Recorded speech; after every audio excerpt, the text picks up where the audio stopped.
Yes we are live now. Hello friends, बहुत ही important और अमेजिंग सेशन रहेगा। मतलब मजा आएगा ये। जब मैं पैसेज देख रही थी तो मुझे बहुत मतलब मैंने एंजॉय किया इसको सॉल्व करते हुए। और समझते हैं कि आप पैसेज जिसका वेटेज बहुत ज़्यादा है, यानी अगर हम देखें तो 30 नंबर के पैसेज हैं आपके 150 नंबर में से।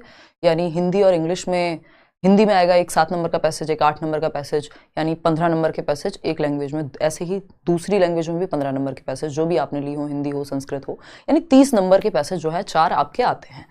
पैसेज को सॉल्व करने की एक अप्रोच होती है। पैसेज तो कभी सेम आता नहीं है कि वही पैसेज रिपीट होके आ जाएगा, लेकिन इसमें 2-3 बातें या कुछ ऐसी चीजें जो हमें ध्यान में रखनी चाहिए पैसेज को सॉल्व करते हुए। वो क्या ट्रिक्स कह लो आप उनको, या एक थोड़ा सा कॉमन सेंस कह लो, तो डिस्कस करेंगे। हिंदी इंग्लिश या जिस भी पैसेज को आप सॉल्व कर रहे हैं, गद्यांश हो, पद्यांश हो, पैसेज हो, 3 पैसेजेस आज हम सॉल्व करेंगे, जिसमें एक हम पद्य को लेंगे, 2 गद्यांश लेंगे। तो समझते हैं कहानी कैसे रहेगी। कम मेहनत में ज्यादा आप इससे क्या निकाल सकते हैं, आउटपुट लेकर के आ सकते हैं। सभी को गुड इवनिंग, नमस्कार, राम राम, सत श्री अकाल, अस्सलाम वालेकुम, what you feel connected with. Start करते हैं आज की कहानी, बहुत मजा आएगा। और देखते हैं कि ग्रामर की जरूरत क्यों नहीं होती है आपको। जब आप ये कर रहे हो तो ग्रामर पढ़ के जाने की आवश्यकता सच नहीं होती है हिंदी और इंग्लिश लैंग्वेज में, क्योंकि 15 नंबर में पेडागोजी है और बाकी के बचे हुए 15 नंबर में 2 पैसेज आते हैं, चाहे कोई भी लैंग्वेज हो। तो हमें ये बात पता है कि ग्रामर महत्वपूर्ण नहीं है। एंड मोमेंट पे तो बिल्कुल नहीं पढ़नी है। पहले से आपने बेसिक ग्रामर पढ़ने का आपका मन किया हो, आपने पढ़ लियो, बहुत अच्छी बात है। बट अगर आप ग्रामर नहीं भी पढ़ के जाते हैं तो भी आप पेपर में नंबर लेकर के बढ़िया आ सकते हैं। तो समझते हैं 30 नंबर की कोई भी लैंग्वेज पेडागोजी होती है आपकी, जिसमें से 15 नंबर आपके पेडागोजी के हैं और 15 नंबर उसके लिए प्लेलिस्ट, नोट्स वगैरह सब दिए हुए हैं आपको। 15 नंबर में ये 2 पैसेज आते हैं, एक पैसेज बड़ा, एक छोटा। आप अभी हम पहले जो सॉल्व कर रहे हैं वो कर रहे हैं जिन्होंने लैंग्वेज 1 लिया होगा हिंदी को, उनके सामने पहले कविता आती है, यानी पद्यांश आएगा। और ये छोटी होती है, कविता छोटी होती है कंपैरेटिवली, और पोयम आती है जिन्होंने इंग्लिश लैंग्वेज 1 ली होती है।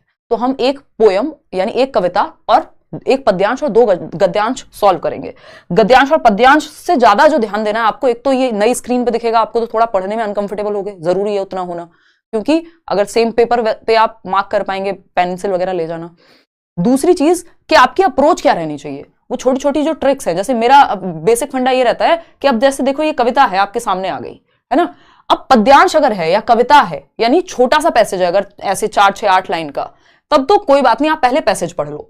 नहीं तो अगर आपको दिखे कि पैसेज बड़ा है, सबसे पहले क्वेश्चंस पढ़ो, और क्वेश्चन ज्यादा हैं। अगर 6-7 क्वेश्चन से ज्यादा हैं किसी पैसेज में, 8 क्वेश्चन हैं, ऐसा भी होता है कई बार 9 क्वेश्चन एक पैसेज में, 6 क्वेश्चन दूसरे पैसेज में, तो वो 9 में से कम 3 क्वेश्चन आपके ऐसे ही सॉल्व हो जाएंगे। जो उपसर्ग प्रत्यय के बारे में होगा एक क्वेश्चन विलोम, और आपके जिसको हम कहते हैं कि समानार्थी शब्द या जो सेम सिनोनिम जिसको हम कहते हैं उसके बारे में होगा, पर्यायवाची जिसको हम कह रहे हैं। इसके अलावा दूसरा क्वेश्चन होगा जिसमें आपको चेक करना होगा कि ऑड वन आउट कौन सा है। तो 3-4 क्वेश्चन तो ऐसे ही सॉल्व हो जाएंगे। तो सबसे पहले पैसेज में क्वेश्चन पढ़ो, उसके बाद पैसेज पढ़ो। अब क्वेश्चन जब आप पढ़ते हो तो आपके दिमाग में थोड़ा सा रह जाता है कि कौन सी बात पूछी थी इसमें। सरसरी निगाहों से पहले क्या करना है, स्किमिंग कर लेनी है। तो अगर छोटा पैसेज है तो आप डायरेक्ट, जैसे ये कविता है तो इससे तो आप डायरेक्ट पढ़ लो इसको, क्योंकि इसमें कितनी लाइन है, 6 लाइन कुल ही है। तो इसमें आप पहले क्वेश्चन ना भी पढ़ें तो भी चलेगा, लेकिन इसके बाद जो मैं पैसेजेस कराऊंगी, अगर थोड़ा भी बड़ा पैसेज है तो पहले क्वेश्चन पढ़ो, बाद में पैसेज, है ना। तो ये काव्यांश है, एक कविता है, फटाफट से पढ़ते हैं। 6 लाइन की कविता है, मजा आएगा। और पढ़ते समय भी आप कैसे चीजों को ध्यान रख सकते हैं उस पर चर्चा करेंगे। काव्यांश को पढ़कर पूछे गए प्रश्नों पे, प्रश्न संख्या क्या है, 1 से 6, 6 क्वेश्चन है यानी इसमें, और 6 ही लाइन है। अरे बढ़िया भाई। आया समय उठो तुम नारी। अब देख रहे हैं आप, मैंने यहां पे पहले ही नारी को क्या कर दिया, बोल्ड कर दिया है, क्योंकि ये पढ़ के पता लग जाएगा कि नारी के बारे में है ना। आया समय उठो तुम नारी, युग निर्माण तुम्हें करना है। ऐसे भारी भारी शब्द को पहले ही दिमाग में रखो, हाईलाइट कर लो। आया समय उठो तुम नारी, तुम्हें करना है, युग निर्माण तुम्हें करना है। ये 2 लाइन हो गई। आजादी की खुदी नींव में तुम्हें प्रगति पत्थर भरना है। चलो ठीक है। अपने को कमजोर न समझो, जननी हो संपूर्ण जगत की, गौरव हो। मतलब नारी के बारे में बात हो रही है, नारी इसलिए हाईलाइट कर लिया। 6 ही तो लाइन है। तो ये तो कॉमन सेंस है हमारा। अगर हम प्रैक्टिस नहीं करेंगे तो ये कॉमन सेंस डेवलप नहीं होगा। ये मत सोचेगा सीधा पेपर में बैठेंगे जाके और दिमाग इतनी ही स्पीड से चलेगा, है ना। तो नारी के बारे में है। फटाफट से क्वेश्चन देखते हैं। अब पहला क्वेश्चन है, कविता का मुख्य स्वर है गौरव गाथा, युग निर्माण, स्त्री शक्ति या स्वतंत्रता। फटाफट से पोल मैडम, हाँ, तो पोल में आप जवाब देंगे। अब कविता का मुख्य स्वर स्त्री शक्ति है, यही दिख रहा है हमें तो, है ना। आया समय उठो तुम नारी, युग निर्माण तुम्हें करना है। ये युग निर्माण के बारे में नहीं है, नारी के द्वारा युग निर्माण के बारे में है। तो इसमें कि अपने को कमजोर न समझो, जननी हो संपूर्ण जगत की, तो ये क्या हुआ, नारी शक्ति की बात हो रही है यहाँ पे, स्त्री शक्ति की बात हो रही है। गौरव गाथा और वो सारी सेकेंडरी बातें हैं। तो आपको अगर दिन को रात कहे ना पैसेज, तो दिन को रात कहना है। जो तुमको वो पसंद वही बात कहेंगे, वही वाली बात है। अगर पैसेज में दिन को रात लिखा है तो दिन को रात जवाब देना है, ठीक है ना। तो यहाँ पे स्त्री शक्ति, सिंपल जवाब, कोई दिक्कत वाली बात है ही नहीं। बाकी क्यों नहीं है? क्योंकि जो मुख्य यहाँ पे स्वर है या जिसको संबोधित किया जा रहा है वो नारी है पैसेज में, ठीक है ना। युग निर्माण, स्वतंत्रता, ये नारी शक्ति के द्वारा या स्त्री शक्ति के द्वारा करने की बात की गई है। तो थर्ड ऑप्शन ही सही है। आगे बढ़ते हैं, क्वेश्चन नंबर 2 पर चलेंगे। अगेन पैसेज हमारे सामने है, तो पहले क्वेश्चन नंबर 2 ही पढ़ लेते हैं। कविता के अनुसार स्वतंत्रता प्राप्ति में स्त्री की भूमिका डैश है। क्या औसत है, संज्ञान योग्य है, नगण्य है या अप्रासंगिक है? अगर आपने अब दोबारा पैसेज को नहीं भी देखा तब भी आप जवाब दे सकते हैं कि भाई नारी की शक्ति को या स्त्री शक्ति को महत्वपूर्ण बताया है कि जो युग निर्माण के पत्थर हैं उसको तुम्हें ही नींव रखनी है और इस तरह की बातें कही हैं, अपने आप को कमजोर मत समझो। तो औसत तो नहीं हो सकती नारी की भूमिका स्वतंत्रता प्राप्ति में, क्योंकि महत्व दिखाया है पूरी कविता में, तो औसत तो एवरेज होता है, वो तो होगी नहीं। महत्वपूर्ण ही जो पूरा संबोधन ही है वो नारी को लेकर के है। संज्ञान योग्य है, हाँ मतलब ध्यान में रखने योग्य है, जिसपे फोकस किया जाना चाहिए, बात तो सही है। फिर भी देख लेते हैं, नगण्य है यानी 0 है, शून्य के बराबर है, इग्नोरेंट, बहुत ही ज्यादा ध्यान देने योग्य नहीं है, ऐसा नहीं है। अप्रासंगिक है यानी प्रसंग ही नहीं है, कोई प्रसंग ही नहीं उठता, कोई संदर्भ ही नहीं है नारी शक्ति के द्वारा स्वतंत्रता का, ऐसा नहीं है। तो हमें सिंपल पता है पैसेज में जवाब संज्ञान योग्य है, महत्वपूर्ण भूमिका है, तो बिना पढ़े भी दे दिया ये तो जवाब। तो ये थोड़ा सा कॉमन सेंस है, जो आप ज्यादा पैसेज सॉल्व करेंगे और तरीके से करेंगे तो डेवलप हो जाएगा। अब आते हैं क्वेश्चन नंबर 3 पर। स्त्री के लिए किस विशेषण का प्रयोग नहीं किया गया है? खुद से कर लो कोशिश, है ना। 6, अब आपको पता है गौरव की बात इसमें हुई है, अबला का प्रयोग, नींव की बात हुई है, सबला यानी सबल, जिस शक्ति जहां पे होती है। अबला नहीं कहा गया, नारी को अबला नहीं कहा गया, पैसेज में कमजोर नहीं दिखाया गया। स्त्री शक्ति की बात हुई है, यहां पे कमजोरी की तरह देखने की बात नहीं हुई है। एक तरह से वुमेन एम्पावरमेंट पे हम कह सकते हैं एक पैसेज है, तो सॉरी कविता है। तो कविता छोटी होती है, सॉल्व करने में आसान होती है, बस समझ में आ जानी चाहिए। तो विशेषण शब्द का कौन सा एक एडजेक्टिव है जो नारी के विषय में नहीं हुआ? तो अबला, हम कहते हैं ना अबला नारी, बेचारी अबला नारी। अब ये बेचारी, अबला, ये सब कैसी बातें हैं जो यहां पे हुई ही नहीं है, विशेषण है ही नहीं। तो सबला है, नींव है, गौरव है। एक बार फिर से देख लेते हैं, है ना, कि विशेषण की अगर हम बात करें तो उठो तुम नारी, युग निर्माण तुम्हें करना है, आजादी की खुदी नींव में तुम्हें प्रगति पत्थर भरना है, अपने को कमजोर न समझो। तो अबला तो मतलब ही नहीं है, यहाँ पे कहीं बात ही नहीं हुई, गौरव की बात हुई है। चलिए नेक्स्ट क्वेश्चन पे चलते हैं। क्वेश्चन नंबर है 4। क्वेश्चन नंबर 4 का जवाब दीजिएगा।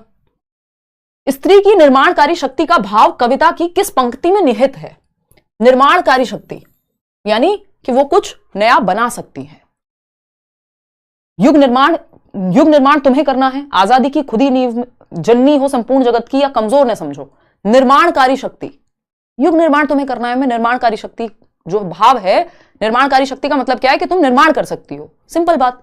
तो ये तो आंख बंद करके भी जवाब दे दोगे, युग निर्माण तुम्हें करना वाली पंक्ति में है, ना कि आजादी की खुदी नींव। और निर्माणकारी की बात यहाँ पे युग निर्माण करने से है, सिंपल बात है, कोई दिक्कत नहीं है इसमें। कमजोर न समझो नहीं, निर्माणकारी शक्ति पूछा है आपसे, तो आपको पता है यहाँ पे युग निर्माण तुम्हें करना है, तो इसका सिंपल सा मतलब है कि निर्माणकारी शक्ति की बात हो रही है, ठीक है ना।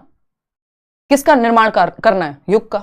नेक्स्ट पे आते हैं, सेकंड लास्ट क्वेश्चन है। कविता के अनुसार स्त्री को गौरवगान करते रहना चाहिए, पत्थर भरने का कार्य ही करना चाहिए। पत्थर भरने की बात तो यहां हुई ही नहीं थी, उन्होंने कहा था कि नींव में पत्थर आपको लगाना है, लेकिन ये लिटरली ले गए इसको, है ना। स्वयं की शक्ति को पहचानना होगा या जननी के रूप में ही रहना होगा। एक तो ये ही वाले जो उत्तर होते हैं ना, ऑप्शन होते हैं, इनसे वैसे ही बचना चाहिए, ये एक तरफा बात करते हैं, है ना। तो यहां पे स्वयं की शक्ति को पहचानना होगा कि अपनी शक्ति को पहचानो, जननी हो तुम, वो जननी कहकर के यहां शक्ति को पहचानने की बात हुई है, ना कि ये कि जननी ही रहो बस, बाकी कुछ मत करो, है ना। तो स्वयं की शक्ति को पहचानो, यही बात इन्होंने पैसेज में की है। इतनी बात क्लियर है, यहां पे लिखा भी हुआ है, देखो, आजादी की खुदी नींव में तुम्हें, ये अपने को कमजोर न समझो, जननी हो संपूर्ण जगत की, गौरव हो। तो यहां पे युग निर्माण की बात हो रही थी, ना कि। अब क्वेश्चन नंबर 6 है, इसमें लास्ट क्वेश्चन है, इतना टाइम आपको लगेगा नहीं, ये मैं आपको समझा करके चल रही हूं इसलिए थोड़ा सा समय लग रहा है। जननी हो संपूर्ण जगत की डैश पंक्ति में कौन सा अलंकार है? अब एक क्वेश्चन आ गया व्याकरण का, तो इसलिए व्याकरण की बेसिक नॉलेज आपको, जब आप ये क्वेश्चन सॉल्व कर रहे होंगे, मैंने पता नहीं कितने साल पहले पढ़ी होगी हिंदी, उसके बावजूद दिमाग में क्लिक कर जाता है ना।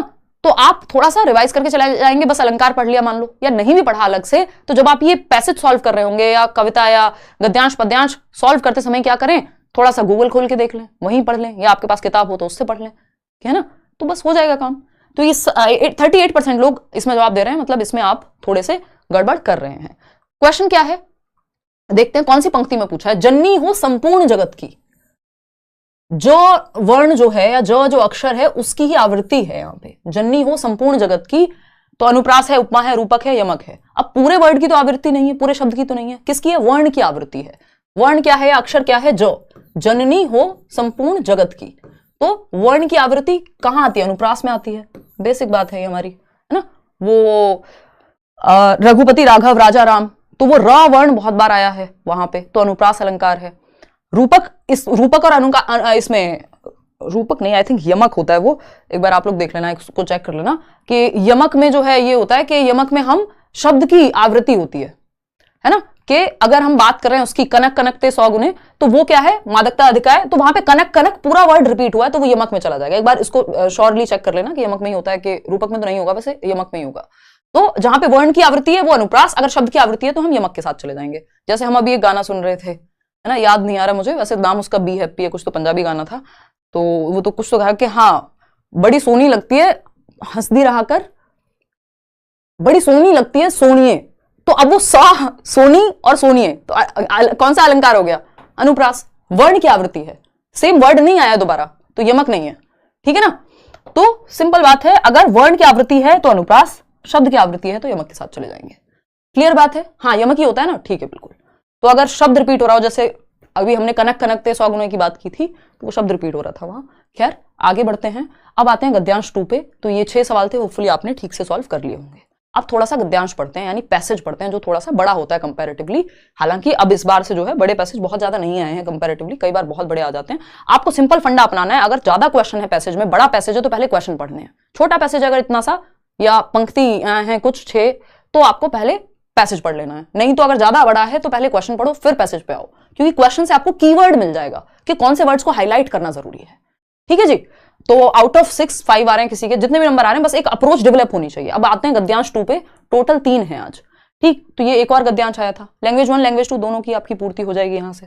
तो अगर हम देखें यहाँ पे, तो एक गद्यांश है जिसको पढ़ के आपको जवाब देना है 1 से 7 प्रश्न का। ठीक है, अब फटाफट से या तो हम पहले प्रश्न देख लें, क्योंकि ये बहुत बड़ा नहीं है, बट फिर भी हम प्रश्न देख लेते हैं। ठीक, अब क्योंकि मुझे पता है कि 7 में से कम 2 या 3 प्रश्न ऐसे होंगे जो बिना पैसेज के सॉल्व हो जाएंगे। ठीक, तो गद्यांश के अनुसार सबसे बड़ा दुख है, चलो पढ़ के छोड़ देते हैं, गद्यांश पढ़ेंगे तब देखेंगे। ठीक, फिर उसके बाद सबसे बड़ी भूल है, ये भी गद्यांश से ही पता लगेगा भाई, इसको भी सॉल्व नहीं करते हैं। सुख कहां होता है, ये भी हमें गद्यांश पढ़ के ही पता लगेगा, बाद में देखेंगे। गद्यांश के मूल विषय में शामिल नहीं है, ये भी हमें गद्यांश पढ़ के ही पता लगेगा। ठीक है जी। गलत कार्य करने से डैश की हानि होती है, भाई ये भी गद्यांश से ही पता लगेगा, है ना। किस शब्द में एक प्रत्यय का प्रयोग संभव है, इसके लिए आपको गद्यांश पढ़ने की 0% आवश्यकता है। अगर आपको पता है लास्ट में टाइम कम बचा हो, कुछ भी हो, तो एटलीस्ट इस तरह के क्वेश्चन तो करा ना कि 7 में से 3 क्वेश्चन तो सॉल्व कर दो। भगवान ना करे ऐसा हो, क्योंकि आपको टाइम मैनेज करके चलना है। मैंने पहले भी वीडियोस बनाए हुए हैं, आगे भी बताऊंगी, है ना। एक प्रत्यय का प्रयोग संभव है, यानी प्रत्यय आपको पता ही है जो हम पीछे लगाते हैं, और उपसर्ग जो हम आगे लगाते हैं, ये तो बचपन से पढ़ते आए हैं, इसमें कोई ऐसा व्याकरण पढ़ने की जरूरत नहीं है। धर्म में एक लगा सकते हैं, हाँ लग सकते हैं, धार्मिक बन जाएगा। सुखिक बना सकते हो, दुखिक बना सकते हो, पापिक बना सकते हो, नहीं तो प्रत्यय सिर्फ धर्म में ही लग सकता है। एक प्रत्यय सिर्फ धर्म में लगेगा तो धार्मिक बन जाएगा। क्यों नहीं दिया मैडम पोल? हो गई थी, कोई बात नहीं, कल दे देना। तो धार्मिक एक प्रत्यय जो है वो यहां पे धर्म में ही लगना संभव है, तो ये क्वेश्चन ऐसे ही सॉल्व हो गया। नेक्स्ट क्वेश्चन, समूह से भिन्न है, यानी ऑड वन आउट। फटाफट से जवाब दो। ऑड वन आउट पूछा है हमसे, फटाफट देखते हैं ऑड वन आउट कौन सा शब्द होगा, यानी बाकी ये जो चार का समूह है इनसे भिन्न कौन सा है। धर्म है, सुख है, दुख है, पापी है। अब ये बेसिक अंडरस्टैंडिंग है हमारी। धर्म क्या है भाई, एक पढ़ के देख लो, खुद लग जाएगा आपको कौन सा लगे। धर्म, सुख, दुख, पापी, बताओ कौन सा है। ये कौन सा पोल दे दिया है, ये गलत आंसर क्यों दे रहे हैं सारे। क्वेश्चन नंबर 7 का ही तो दिया है। अच्छा, इसमें गलत आंसर दे रहे हो, कहां स्कूल के पीछे क्यों पढ़ाई की थी भाई। 35% लोग सही जवाब दे रहे हैं सिर्फ। ऑड वन आउट पूछा है सरकार, समूह से भिन्न, धर्म, सुख, दुख, पापी। पढ़ के पता नहीं लग रहा, धर्म, सुख, दुख, ये सब क्या है, नाउन। नाउन मतलब संज्ञा की बात हो रही है यहां पे, है ना। क्या है, संज्ञा है। जबकि पापी, पाप करने वाले को पापी कहोगे ना, तो विशेषण हो गया वो। यहां पे बेसिक ये संज्ञा थी, पाप होता तो वो संज्ञा हो जाती, धार्मिक लिखा होता तो अलग हो जाता। तो बाकी तीनों तो संज्ञा है, धर्म है, सुख है, दुख है, अपने आप में कॉन्सेप्ट की बात हो रही है, कॉमन सेंस भी लगा लो। पापी क्या है, पापी पाप करने वाले को कहेंगे, धर्म कोई अपने आप में धार्मिक कहेंगे धर्म करने वाले को, तो ऐसा तो लिखा नहीं यहाँ पे। तो पापी अलग हो गया इन तीनों से। क्यों? क्योंकि ये विशेषण की ओर हमें ले जा रहा है, विशेषता है किसी व्यक्ति की। अब कैसी विशेषता है तो आप देख ही रहे हैं। ठीक, तो डी ऑप्शन होगा फर्स्ट। क्यों होगा इसमें? धर्म के पीछे क्यों पड़े हो? क्योंकि पैसेज धर्म के बारे में, भाई ये पैसेज से संबंधित ही नहीं है, ये तो बेसिक कॉमन सेंस वाला क्वेश्चन है। ठीक है, चलो खैर, तो पापी should be the right answer. आगे बढ़ेंगे। अब एक काम करते हैं, फटाफट से गद्यांश 3 पे नहीं जाएंगे, बाकी के क्वेश्चंस। तो 2 क्वेश्चन हमने ऐसे सॉल्व कर लिए, अब हमारे पास 5 क्वेश्चन बचते हैं, और इस बहाने हमने, इतना टाइम आपको लगेगा नहीं क्योंकि हमें स्क्रॉल कर रही हूं तो ज्यादा समय लग रहा है। तो अब फटाफट से आ जाते हैं अपने पहले क्वेश्चन को पढ़ के पैसेज सॉल्व करेंगे। लास्ट के 2 हमने कर लिए, बस 5 क्वेश्चन अब हमें सॉल्व करने हैं। ठीक है बात? गद्यांश के अनुसार सबसे बड़ा दुख है, अब ये क्वेश्चन देख लिया, आते हैं गद्यांश पे। सबसे बड़ा दुख, अगर आप गद्यांश पढ़ेंगे एक बार, है ना, अगर आप पढ़ेंगे गद्यांश तो क्या होगा देखते हैं।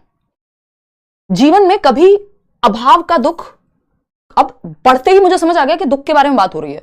जीवन में कभी अभाव का दुख, कभी स्वभाव का और कभी दुर्भाव का दुख, और इससे भी ऊपर सदैव तनाव का दुख। यानी दुख की बात हुई है कई बार, 2 ही लाइंस में रिपीटेडली दुख की बात हो रही है, जिसमें अगर हम देखें जीवन में कभी अभाव का दुख, ठीक है, स्वभाव का दुख, ठीक है, कभी दुर्भाव का दुख, ठीक है, और इससे भी ऊपर यहां पे जोर दिया जा रहा है। ये मैंने बिना क्वेश्चन देखे हाईलाइट किया था क्योंकि आपको आइडिया लग जाता है कि जोर देने की बात हो रही है। तो इससे भी ऊपर सदैव तनाव का दुख। तो अगर आपको यहां पे पेंसिल लेके चले जाओ, एक हाईलाइट कर लो अगर इस तरह का है, भाई कीवर्ड्स अगर ढूंढ रहे हो आपके दिमाग में खुद से आ रहे हैं तो दुख का दुख घेरे रहता है इन्हीं दुखों। अब पूरा हमें पढ़ना ही नहीं है, हमें सिंपल पता चल गया दूसरी लाइन में ही कि इससे भी ऊपर सदैव तनाव का दुख। सबसे बड़ा दुख कौन सा? तनाव का दुख। बताओ, जवाब दो फटाफट मैडम। हाँ, तो अगर हम बात करें तो क्वेश्चन नंबर 1 अभाव का दुख, हाँ अभाव का भी दुख है, स्वभाव का भी दुख है, पीड़ा की तो सच यहां बात नहीं हुई, लेकिन सबसे बड़ा दुख जो सेकंड लाइन में दिया हुआ था, तनाव का दुख, स्ट्रेस, एंजाइटी, डिप्रेशन।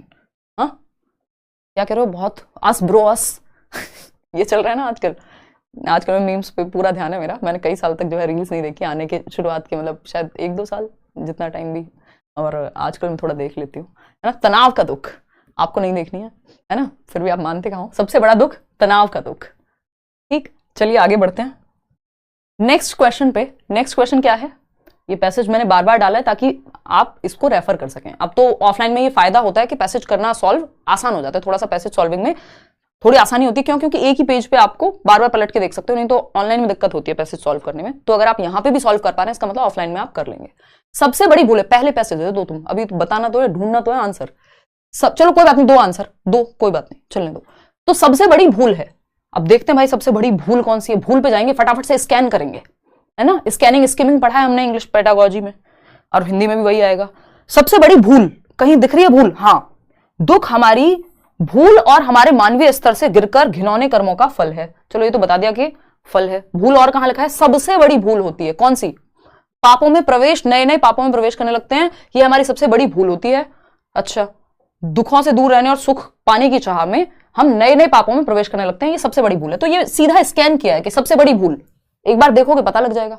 तो नए नए पापों में प्रवेश करना क्या है? सबसे बड़ी भूल है। पूरा पैसेज क्यों पढ़े बैठ के? तो सबसे बड़ी भूल है कहां? सुख पाने के लिए गलत काम करना, सुख पाने के लिए साधना करना, नहीं पापों में पड़ना। पाप करना गलत काम है, साधना थोड़ी है पाप, तो ये तो नहीं होगा। दुख से छुटकारे के लिए संन्यास लेना, तो संन्यास भी एक पॉजिटिव वर्ड हो गया यहां, तो फिर भी दुख से दूर भागना और एकांतवास ये भी नहीं है। सुख पाने के लिए गलत काम करना यानी और पापों में लीन होना। पाप क्या है? गलत काम, सेंस निकालना है। सिंपल, फर्स्ट ऑप्शन सही हो गया। आगे बढ़ते हैं थर्ड क्वेश्चन पे, मजे मजे में सॉल्व करते चले जाओगे, क्या दिक्कत है। सुख कहां होता है? जहां मानवता नहीं होती, जहां धन संपदा हो, जहां धर्म हो, या जहां सुखी लोग होते हैं। ये पहली लाइन में हमने देखा था, सुख वहां होता है जहां धर्म हो। सुख कहां होता है? सबसे ऊपर लिखा हुआ था, जीवन में कभी दुख का अभाव, ये वो, कभी दुर्भाव। अब देख लेते हैं सुख कहां होता है। दुख ये है, ये है, ये है। सुख ढूंढ लो कहीं भी, रहने और सुख पाने की चाह में हम नए नए, ठीक है, एक सुख जाने दो इसको। पाप का फल सुख रोकता है, ठीक है। सुख चाहिए तो पापों से मुक्त होने की चाह जागृत करनी होगी, मिल गया, बस सुख के पीछे पड़ जाओ। कीवर्ड क्या है? सुख। तो एक सुख हमें कहीं मिला था ऊपर, कहीं भी सुख हमें अभी तक दिखा नहीं था। क्या कह रहे हो? जीवन में नहीं दिख रहा है सुख, पैसेज में कहां से दिखेगा? एक सुख यहां है, सुख पाने की चाह में हम नए नए पापों में प्रवेश करते हैं। तीसरी लाइन, पाप का फल सुख रोकता है। सुख चाहिए तो पापों से मुक्त होना होगा, तो चाहिए पे हमें रुकना था चौथा स्कैन करते समय। तो पापों की मुक्त होने की चाह जागृत करनी होगी, यानी पापों से मुक्ति चाहिए तब जाके सुख मिलेगा। ठीक, तो सुख कहां होता है? जहां मानवता नहीं होती। ऐसा तो पॉसिबल नहीं है, पापों में है मानवता नहीं है मतलब। धन संपदा हो जहां धर्म होता है या जहां सुखी लोग होते हैं, नहीं, जहां धर्म होगा, जहां हम पाप छोड़ेंगे तो धर्म आ जाएगा, सिंपल बात। तो आगे बढ़ेंगे, बाकी धर्म वर्ड से भी आप इसको ढूंढ सकते थे, है ना, जैसे ये लिखा हुआ है, धर्म वर्ड से भी सीधा ढूंढ सकते थे कि धर्म को आत्मसात करना है, जहां धर्म है वहां पाप नहीं है, और जब पाप नहीं है तो वहां दुख नहीं है।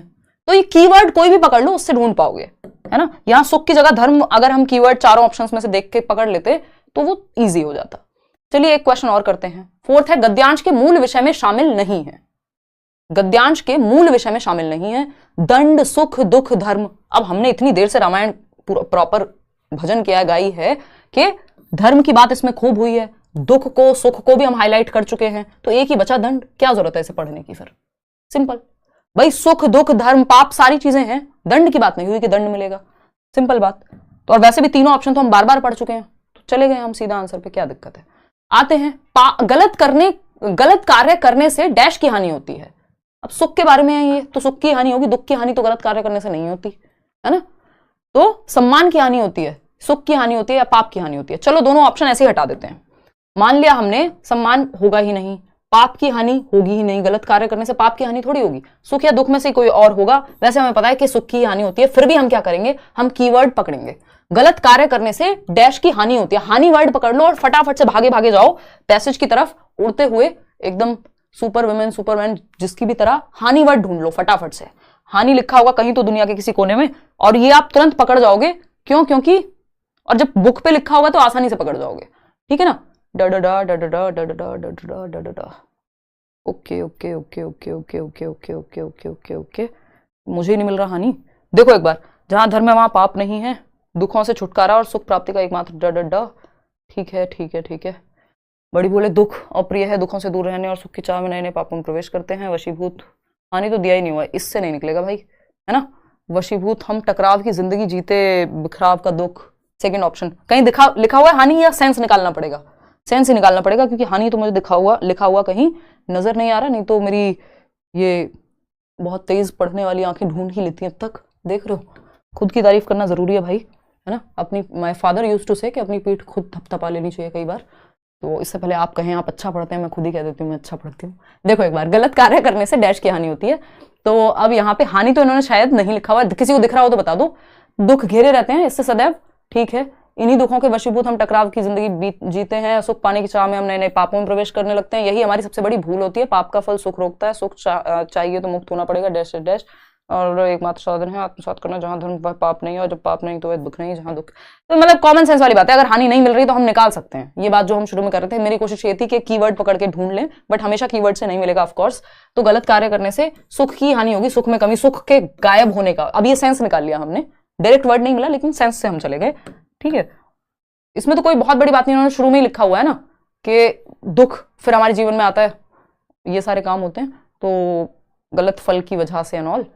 आते हैं नेक्स्ट क्वेश्चन पे, किस शब्द में एक प्रत्यय, ये हम कर चुके हैं, तो हमारा ये पैसेज सॉल्व हो गया। आउट ऑफ 7 क्वेश्चंस कितने आपने ठीक किए वो बता दो। अब आते हैं गद्यांश 3 पे, एक पैसेज और मजाक मजाक में सॉल्व कर लेते हैं, इससे क्या होगा, प्रैक्टिस होगी इससे, ठीक है ना। चेक करते टाइम डा डा डा कह रहे हो, हाँ वो मेरा ध्यान जो है, मजा आता है वैसे पढ़ने में, मतलब मैं ऐसे करती हूँ कई बार स्कैन करते हुए, स्कैनिंग और स्किमिंग आप जानते हैं, तो मैं वर्ड स्कैन कर रही हूँ, मेरा ध्यान है हानि जहां दिखेगा वहां रुक जाऊंगी, ठीक है ना। देखो जिनको स्कोर अच्छा करना है या पास भी होना है, उनको पैसेज पकड़ के रखना चाहिए, क्योंकि 30 नंबर बहुत होते हैं, और ये बचपन से कभी ना कभी आपने सॉल्व किया होगा। चलो 6 आउट ऑफ 7 जो भी। अब आते हैं गद्यांश 3 पे फटाफट से। ये भी पैसेज है प्रॉपर, कविता मैंने एक ही लिया क्योंकि कविता छोटी होती है, वो आप खुद भी कर सकते हैं।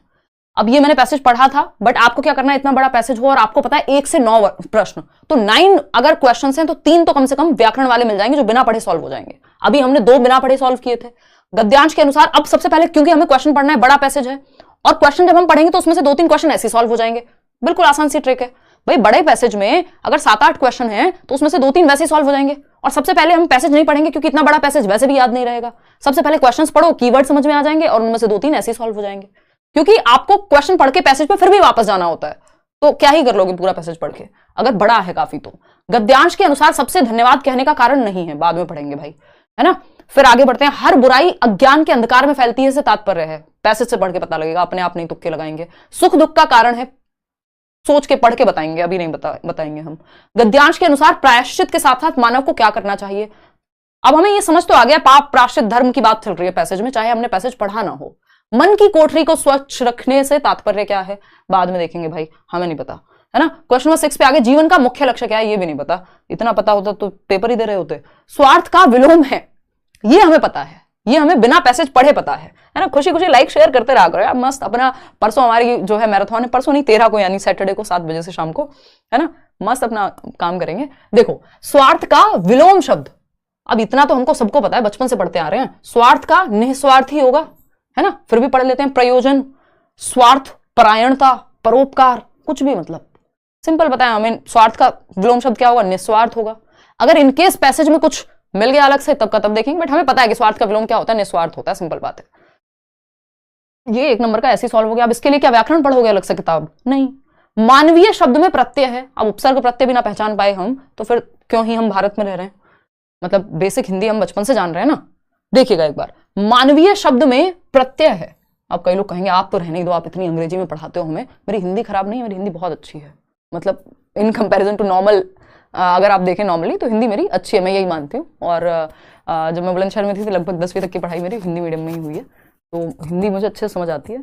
लिखने की प्रैक्टिस थोड़ी कम बची है, अभी बहुत साल हो गए, बट क्योंकि दिल्ली आने के बाद जो स्कूलिंग रही फिर वो फिर इंग्लिश में हो गई, जो लास्ट के 3 साल थे, और फिर कॉलेज का भी इंग्लिश में ही था, तो वो एक प्रैक्टिस लिखने की कम हो गई। बट अगर की जाए तो प्योर हिंदी में मैं पढ़ा सकती हूँ, लेकिन इंग्लिश मीडियम वाले बेचारे, वो उन्हें कौन समझाएगा, उनकी भी तो थोड़ा सोचा करो। तो मैं बाइलिंगुअल लेके चलने की कोशिश करती हूँ। लेकिन अगर आप ये सोचेंगे कि हिमांशी को बोलना चाहिए हिंदी पेडागोजी को, हिंदी शिक्षण शास्त्र हर शब्द पे, तो दिक्कत होगी यार। हर किसी के बारे में सोचना चाहिए, देश भर से लोग देखते हैं। मानवीय शब्द में प्रत्यय है, बताइए क्या प्रत्यय भाई। प्रत्यय आपको पता है, जो पीछे लगे, उपसर्ग जो आगे लगे, सिंपल। मानवीय में ईय प्रत्यय या य, भाई ईय है, वीय नहीं, ईय, ये हमने पढ़ा है बचपन से, और ये भी बड़ी ई की मात्रा वाला ईय होगा, क्योंकि आपको पता ही है ना। तो बड़ी ई की मात्रा वाला ई है, सिंपल। तो 2 क्वेश्चन हमने सॉल्व कर दिए ऐसे ही अभी तक, और एक और क्वेश्चन है, हो सकता है वो भी ऐसे ही सॉल्व हो जाए। तो हमारे पास 6, हाँ हो जाएगा, ये भी व्याकरण का क्वेश्चन है। कौन सा शब्द युग्म समूह से भिन्न है, यानी एक पेयर है और वो ऑड वन आउट, जैसे अभी हमने एक और क्वेश्चन में सॉल्व किया था। शुद्ध अशुद्ध, ये तो पेयर बना रहे हैं। सुख दुख, ज्ञान अज्ञान, अंधकार अंधेरा, ये अलग है, सिंपल बात। अंधकार अंधेरा बिल्कुल अलग है। शुद्ध अशुद्ध, सुख दुख, ज्ञान अज्ञान, दिन रात, ये सब क्या एक पेयर है, युग्म है। लेकिन अंधकार और अंधेरा डिफरेंट हो गया, इन तीनों से अलग हो गया। जैसे हम वो धर्म की, सुख की, दुख की बात कर रहे थे और पापी अलग था, ऐसे यहां अंधकार और अंधेरा अलग है, सिंपल। तो 3 क्वेश्चन तो ऐसे सॉल्व हो गए, बचे कितने, 6 क्वेश्चन। अब चलते हैं अपना, शुरुआत करते हैं, वापस से आते हैं वहीं पे। ये आपको यहां मुश्किल लग रहा होगा कि मैं बार बार ऊपर नीचे जा रही हूं, बट आपको जब आप पेपर पे सॉल्व करेंगे तो कोई दिक्कत नहीं होगी। ऑफलाइन का सबसे बड़ा फायदा है कि पैसेज सॉल्व करने में आसानी होती है, आप वहां हाईलाइट कर सकते हैं। पेंसिल ले जाना अगर टीचर कुछ कहें तो, नहीं तो कह देना अच्छा मैम नहीं कर रही, बाकी कर लेते हैं, हाईलाइट करते हैं लोग, हम खूब करते थे। देखो एक बार, बट वो हाईलाइट करना एट योर ओन रिस्क, है ना। तो एग्जामिनर कैसा मिले आपको उस पर डिपेंड करता है। गद्यांश के अनुसार सबसे धन्यवाद कहने का कारण नहीं है। अब हमको कौन सा वर्ड पकड़ना है, धन्यवाद। देखते हैं फटाफट से, कहीं दिख रहा है धन्यवाद कहने का कारण नहीं, ये रहा, सेकंड लाइन में धन्यवाद मिल गया हमको। धन्यवाद कहने का कारण नहीं है, ये रहा धन्यवाद, सिंपल। तो सामान्य व्यवहार में हम कितनी बार सबसे धन्यवाद बोलते हैं, किसके कारण, स्वार्थ या संस्कृति के कारण सामान्य व्यवहार में हम कितनी ही बार सबसे धन्यवाद बोलते हैं। तो यह कृतज्ञता सिर्फ उन्हीं तक सीमित क्यों, हमें मानव जन्म देने वाले ईश्वर के लिए और जलवायु, भोजन, ऊर्जा जैसे बहुत सारे उपहार देने वाली प्रकृति के लिए भी क्यों नहीं। मतलब हम किसके कारण बोल रहे हैं, स्वार्थ या संस्कृति के कारण धन्यवाद बोल रहे हैं हम, यानी या तो हमारा कोई निजी मोटिव छिपा हुआ है, स्वार्थ है, या हमारी संस्कृति है, हमारा नेचर बन गया है, वो स्वभाव बन गया। ठीक, तो गद्यांश के अनुसार सबसे धन्यवाद कहने का कारण नहीं है। बोल, तो गायब भी कर दिया, इतनी क्या जल्दी मैडम। देखिए, तो गद्यांश के अनुसार सबसे धन्यवाद कहने का कारण नहीं है। दया, हाँ दया तो नहीं दिखा। स्वार्थ, संस्कृति, स्वभाव, चलो ठीक है, दया यहां पे सही उत्तर है, क्योंकि यही नहीं लिखा है। ठीक है, कॉमन सेंस से हो जाएगा, अगर आप रीडिंग भी देना चाहें तो दे सकते हैं। ठीक, आगे बढ़ते हैं, क्वेश्चन नंबर 2 देखते हैं फटाफट से। हर बुराई अज्ञान के अंधकार में फैलती है से तात्पर्य है। अज्ञानी व्यक्ति बुराइयां फैलाता है, अंधेरा होते ही बुराइयां फैल जाती हैं, अंधेरा सब बुराइयों की जड़ है, अज्ञानता के कारण बुराइयां फैलती हैं। अब इसमें तुक्का नहीं लगाएंगे, क्योंकि पैसेज ने जैसा कहा होगा, अगेन अगर पैसेज दिन को रात कहेगा तो हम दिन को रात कहेंगे, अपनी मर्जी से नहीं लगाएंगे कि हमें तो पता है इसका मतलब। तो हर बुराई, वो ग्रामेटिकल क्वेश्चन व्याकरण वाले सवालों में करना है, पैसेज वाले सवाल के साथ छेड़छाड़ नहीं, बिना पैसेज पढ़े नहीं करना। हर बुराई अज्ञान के अंधकार में फैलती है। फटाफट से ढूंढो अज्ञान का अंधकार। ये देखो, मैं जब पढ़ रही थी तो ऐसे दिमाग में आ गया, तो आप भी जब पैसेज पढ़ रहे होंगे, चाहे वो एक क्वेश्चन के लिए भी पढ़ें, तो आपके दिमाग में हाईलाइट आप कर लीजिएगा अगर पैसेज पहले पढ़ रहे हैं तो, ठीक है ना। दुखों के कारण तो हमारे विकार हैं, बुराइयां, हर बुराई अज्ञान के अंधकार में फैलती है। तो अंधकार अलग से आपको नजर आ जाएगा, इतना बड़ा पैसेज नहीं है। अज्ञान के अंधकार में फैलती है, प्रकाश होते ही उसका सामर्थ्य खत्म हो जाता है। सुख दुख दोनों ही हमारे कर्मों के फल हैं। तो अज्ञान के अर्थ किसमें फैलती है? अंधकार में। यानी अज्ञानी व्यक्ति बुराइयां फैलाता है? नहीं, अज्ञान यहां पे फोकस है, अज्ञानी व्यक्ति नहीं, ठीक है। अंधेरा होते ही बुराइयां फैलती है, लिटरल अंधेरे की बात थोड़ी कर रहे हैं। अंधेरा सब बुराइयों की जड़ है। अच्छा, हो सकता है भाई अज्ञानता के कारण बुराइयां फैलती हैं, यही मेन मुद्दा यहां पे ये था। यहां पे अंधेरा नहीं था, मेन मुद्दा था अज्ञानता के कारण बुराइयां फैलती हैं। जब ज्ञान की रोशनी आती है, अंधेरा और रोशनी की बात डायरेक्ट नहीं थी, तो अपने आप अज्ञान खत्म हो जाएगा, सिंपल बात। आगे बढ़ते हैं क्वेश्चन नंबर 3 पे। क्वेश्चन नंबर 3 क्या कहता है? सुख दुख का कारण है। फटाफट से ढूंढते हैं सुख दुख का कारण, कहीं तो दिया ही होगा। आज तो हम पता लगा ही लेंगे जीवन में सुख दुख का कारण क्या होता है। देखो एक बार, सुख दुख का कारण दिख रहा है कहीं पे? डा डा डा डा डा। अच्छा सॉरी यार, नहीं करूंगी। भोजन डा डा डा डा डा डा। भाई मेरा फोकस बन पाता है डा डा डा करके। संवाद सारे डा डा डा। सॉरी, उसका सामर्थ्य खत्म हो जाता है। सुख दुख मिल गया, सुख दुख मिल गया, मिल गया, मिल गया, है ना। और जल्दी मिल जाता अगर आप डा डा डा करने देते तो। देखिए एक बार, सुख दुख दोनों ही हमारे कर्मों के फल हैं, ठीक है ना। सुख दुख दोनों ही हमारे कर्मों के फल हैं। तो क्या है सुख दुख? सिंपल, कर्मों के फल। तो प्रारब्ध हैं, यानी जो पिछले जन्म से चले आ रहे हैं, पूर्व जन्म के कर्म, भाग्य दुर्भाग्य कर्म, तो कर्मों का फल है। सुख दुख का कारण है कर्मों का खराब होना। मम्मी पापा बताते ही होंगे आपको, आज इन्होंने भी बता दिया। चलिए आगे बढ़ते हैं। नेक्स्ट क्वेश्चन क्या है? नेक्स्ट क्वेश्चन है, सेकंड लास्ट क्वेश्चन है, गद्यांश के अनुसार प्रायश्चित के साथ साथ मानव को क्या करना चाहिए? प्रायश्चित की बात हो रही है, प्रायश्चित देख लेते हैं भाई, है ना। क्या करना चाहिए? प्रायश्चित लिखा है कहीं पे? डा डा डा से शुरू करूं या आप ढूंढ लोगे ऐसी? प्रायश्चित देखो फटाफट से। ओके, डा डा डा डा डा डा डा, पवित्रता डा डा डा। ओके ओके ओके ओके, आपको लग रहा होगा ये मैं एक्टिंग कर रही हूँ, भाई ये नेचुरल है, अंदर से आता है, समझना। डा डा डा। ओके, मानवीय पुरुषार्थ करते रहेंगे। डा डा डा। ओके ओके ओके, प्रायश्चित मिल गया, मिल गया, मिल गया। देखा, प्रायश्चित भी अवश्य करें, ठीक है। अगर हम बात करें मानवीय पुरुषार्थ करते रहें, मन की कोठरी को स्वच्छ रखें, जहां जरूरत हो प्रायश्चित भी अवश्य करें। कौन जाने कब किस रूप में प्रभु किस माध्यम से सहायक हो जाएं। ईश्वर के प्रति आभार प्रकट करना एक ऐसा अचूक तरीका है जो हमें असंतुष्टि और ईर्ष्या जैसी निकृष्ट बातों से ऊपर उठाता है। कौन उठाता है? ईश्वर के प्रति आभार प्रकट करना। और प्रायश्चित भी अवश्य करें, है ना। किस चीज के लिए? सुख नहीं पाया जा सकता, मानवीय पुरुषार्थ करते रहें और मन की कोठरी को स्वच्छ रखें। तो मन की कोठरी को स्वच्छ रखने के लिए प्रायश्चित करना आवश्यक है। चलिए देखते हैं। तो गद्यांश के अनुसार प्रायश्चित के साथ साथ मानव को क्या करना चाहिए? पुरुषार्थ। तो वो लिखा ही हुआ था पहले वाली लाइन में, है ना। ये प्रायश्चित से पहले लिखा हुआ था पुरुषार्थ करते रहें, मानवीय पुरुषार्थ करते रहें और मन की कोठरी को स्वच्छ रखें, जहां जरूरत हो प्रायश्चित भी करें। तो पुरुषार्थ के साथ साथ क्या करें? पौरुषी आई थी, तो मुझे याद है उनका नाम जो है पौरुष से बना है। वो पौरुष से मतलब करेज की हम बात कर रहे हैं, एफर्ट की हम बात कर रहे हैं। तो अगेन मेरे को याद आ गया ये। तो यहाँ पे पुरुषार्थ का मतलब क्या है? एफर्ट से है, करेज से है, कर्म से है ना। तो सिंपल पुरुषार्थ करते रहे और उसके साथ प्रायश्चित भी कर लें कभी कभी, ठीक, सिंपल बात है, गिवन है। लास्ट क्वेश्चन पे आ जाते हैं। लास्ट क्वेश्चन क्या है? Question number 5। मन की कोठरी को स्वच्छ रखें से तात्पर्य है, अभी तो बात की थी हमने, मन की कोठरी को स्वच्छ रखें, मन सब विकारों का कारण है, मन को नियंत्रण में रखना, मन से बुरे भावों का निष्कासन या मन के अनुसार कार्य करना। फिर से मन कर रहा हो तो देख लेते हैं एक बार, ठीक है ना। तो देख लेते हैं भाई, मन की कोठरी को स्वच्छ रखने से क्या तात्पर्य है। आप कोठरी फटाफट से ढूंढो, डा डा डा करके। पेपर में ये मत करने लग जाना, टीचर बहुत। देखो एक बार, मन की कोठरी कहीं मिल रही है? डो डो डो डो डो डो डो डो डो डो। अभी तो था वो हमारे पुरुषार्थ करते रहे, कोठरी ये रही। मन की कोठरी को स्वच्छ रखें, जहां जरूरत हो प्रायश्चित भी अवश्य करें। कौन जाने, ठीक है, मानवीय पुरुषार्थ करते रहे, मन की कोठरी को स्वच्छ रखें, जहां जरूरत हो प्रायश्चित भी करें।